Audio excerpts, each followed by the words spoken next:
Hi, I'm Krista Grotte, and we are here at the Halloween Horror Picture Show. I'm here with Thomas J. Churchill, director of the recently screened Emerging Past the Director's Cut. I'm going to ask Thomas Churchill a few questions here. I starred in the film, I worked on it with him, so I think this would be the best idea, right? I think so. So, Tom, tell me, how did the concept of Emerging Past come about? Well, I fell off my toilet bowl and I hit my head and I came up with the subject of time traveling. Oh, I'm sorry, this is the wrong film. Okay, so we're not talking about the flux capacitor. So the subject of Emerging Past came up was I wanted to write something that was kind of out there, kind of in the vein of a Exorcist meets The Shining, and I wanted to do something very different. A story about what if the whole world was after you, but yet they're really not, and more of the psychology of a person that just kind of on the brink of losing their mind. So the script of Emerging Past came to me. I did a version of it a long time ago when I was 20 years old. I shot a treatment of it, and I played the character that actually Krista's playing in this movie, but I reversed it. I was playing her husband in the film. And I thought it was pretty cool, but I wanted to do it with more of a female star. And then she popped up. Well, thank you for that, Tom. You're welcome there, Krista Grotte. So, how did you come about? What motivates you when you're writing your characters? Where do the details of those characters come from? Oh, I have a crazy spot in my mind. When I'm writing, I kind of get into the mood of the psyche of what I'm going to be doing, whether it's writing an action film or writing a horror film. I kind of set the tone with music. I'll find some music that will kind of follow the pacing, and a glass of wine or something, and I'll just kind of just zone out and start writing and kind of tap into that creative side when I'm writing. So often when you're writing, do you have actors in mind for those particular roles, or do you go through like a series of individuals that you see fit for the role? Well, that's a very good question, Miss Krista Grotte. That was very good. It depends. If I worked with somebody before, I will kind of write something directly for that person, such as the case with Krista. In our newest film, Checkpoint, I wrote a character, Libby, with her in mind.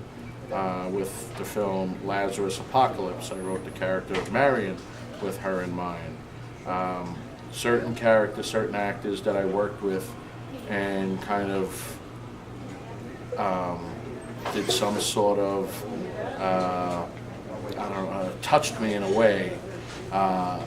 It just stays in my psyche and goes into that vault in my brain, in the file cabinet, and then I'll end up pulling out certain stories and tailoring it for the actor or the actress. That's great. Thank you, Tom. You're welcome. So that brings me to another question, actually. You obviously are a big horror fan, so you have a lot of famous, well-known B-movie actors, horror actors, in all of your movies. And that brings me to the question, like with Lazarus, we had a scene. I know my scene was kind of an homage to Psycho. Mm-hmm. So can you elaborate on that? Do you have a lot of like little hidden Easter eggs? throughout the movies? Yes, I have a lot of Easter eggs in pretty much all my films. When I'm writing something, and as you stated, a lot of horror icons from past B movies and all that I grew up with, I always wanted to work with them, so I'll figure out a way to kind of write them into the storyline, such as the case of, here's a little Easter egg in itself. Every movie I did, subconsciously, I had something from Halloween in my films, and which is strange, because you go back to Emerging Past, I had the original Michael Myers, Tony Moran. If you go to Mr. Hush, a film I produced, We had Brad Laree, who played Michael Myers in Halloween Resurrection. If you go to the Lazarus Apocalypse, I had Brian Andrews, who played Tommy Doyle in the original Halloween. Then if you go to Checkpoint, I had Tyler Maine, who was in Rob Zombie's Halloween.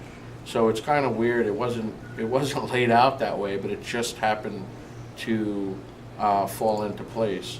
Kane Hodder, who was a Friday the 13th alumni, he played Jason in part 7, 8, 9, and 10. I also worked with Jason of part 2 in Friday the 13th in Emerging Past.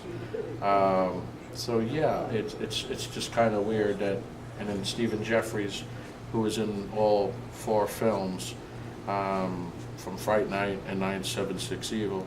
So sometimes when you're writing for certain people, their mind, their personality comes into your brain when you're writing, but it just happened to fall into place as you stated about working with B actors from the horror genre. Also, Steve, thank you, Tom. Also, Steve Dash, we ironically, coincidentally, had filmed that scene on Friday the 13th.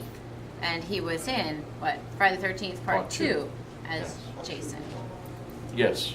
He is the first baghead Jason. He had the potato sack in his head.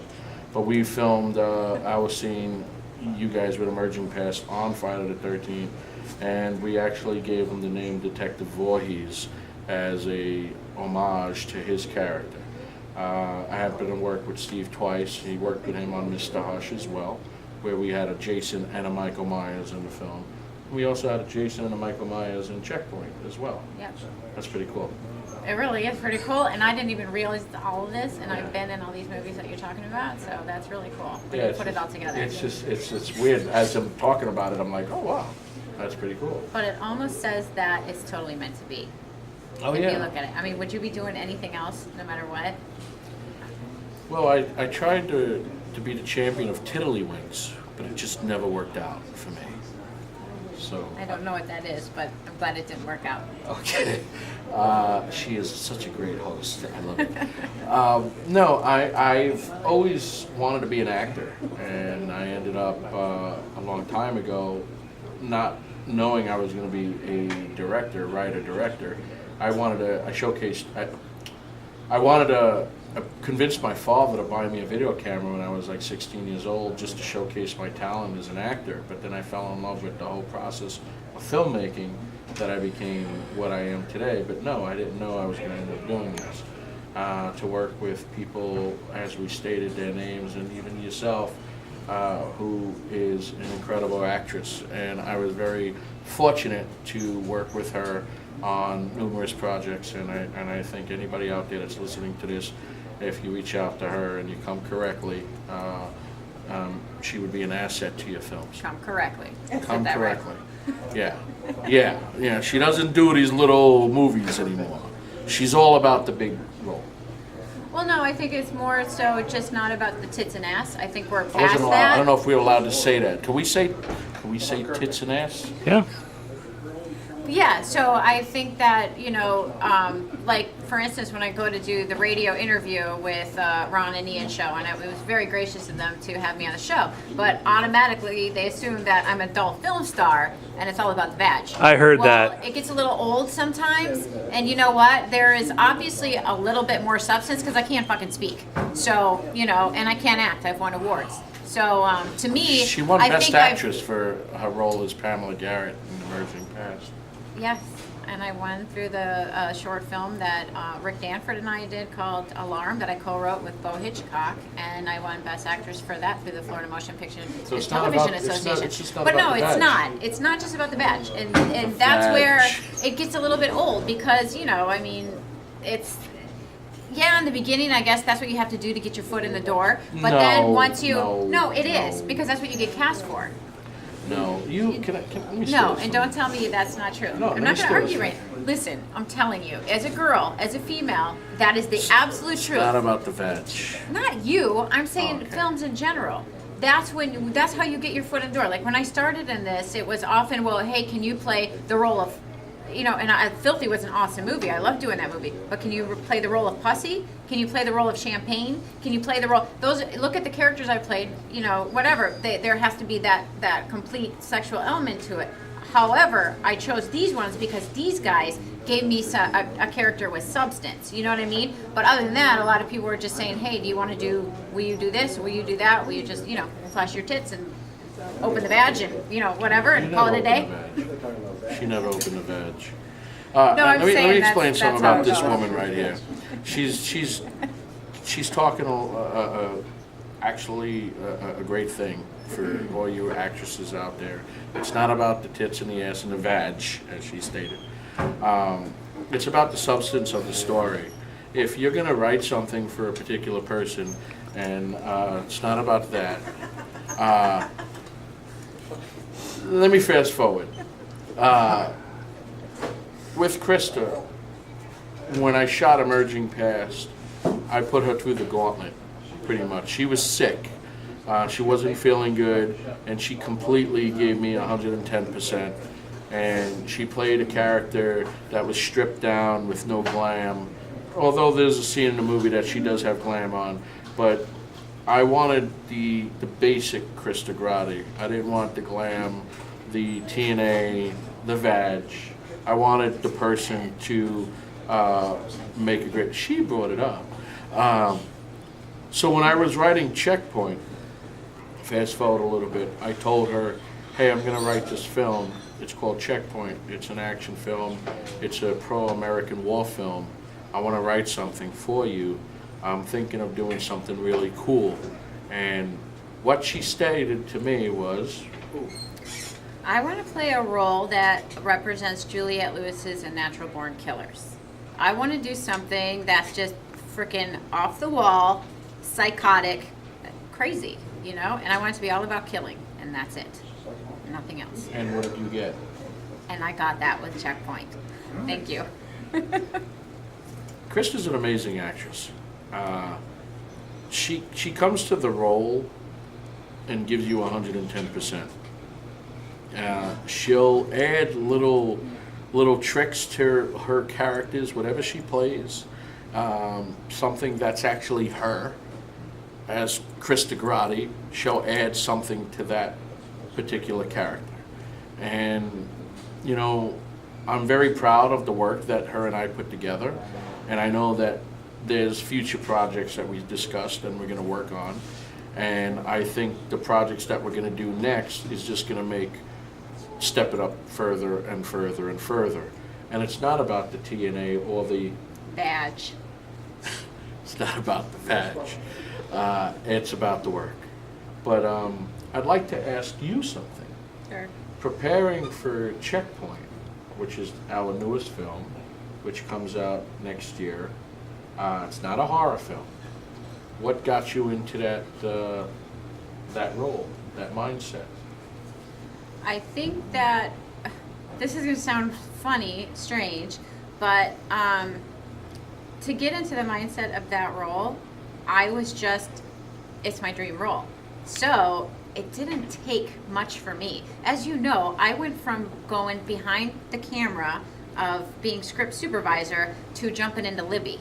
So I was back and forth, doing 2 roles on that movie, which was really cool opportunity for me. So people are like, "What is the script supervisor doing?" As playing the Southern accented actress, nutcase.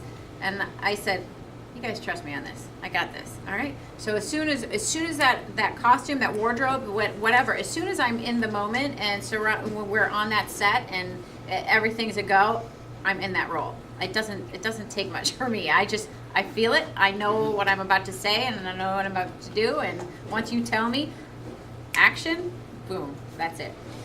The one thing that you and I always had with all the projects is, I'll tell you what we're looking for, and then right before I say action, you just always look at me, and I'll give you like another hint of something, and like I'll say, think of this, think of that, and then you'll go like, whether the door closes in front of you for you to come out, and you are that person, and besides you, there's 2 other people that get it, that do that, and it's just amazing where you have the ability to turn it on and turn it off in front of the camera as well as behind the camera, because this is the first time she ever did like a script supervisor role, and she wanted to do more with the film, and coming on doing that was pretty intense, and then jumping in front of the camera was pretty badass intense. Watching you like take this character to a different level, writing this character with you in mind, and then you coming out and making it come to life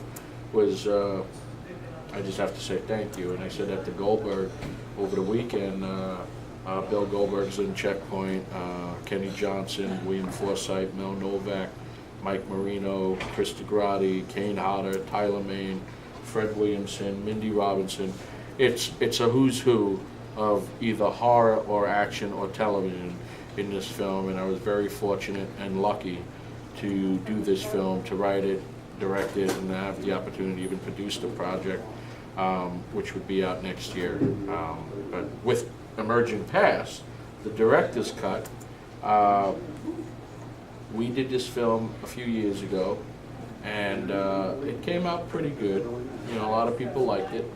I wasn't a big fan of it, as I stated myself out there.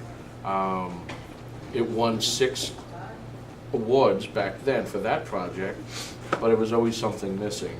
And I felt that I really wanted to go back and tell the story, and having the blessing from the executive producer, Mr. Paul Weinroth, to allow me to go in and recut the film to put it the way I wanted to do it. What do you think of the 2 versions? I'm so happy with this version versus the original version.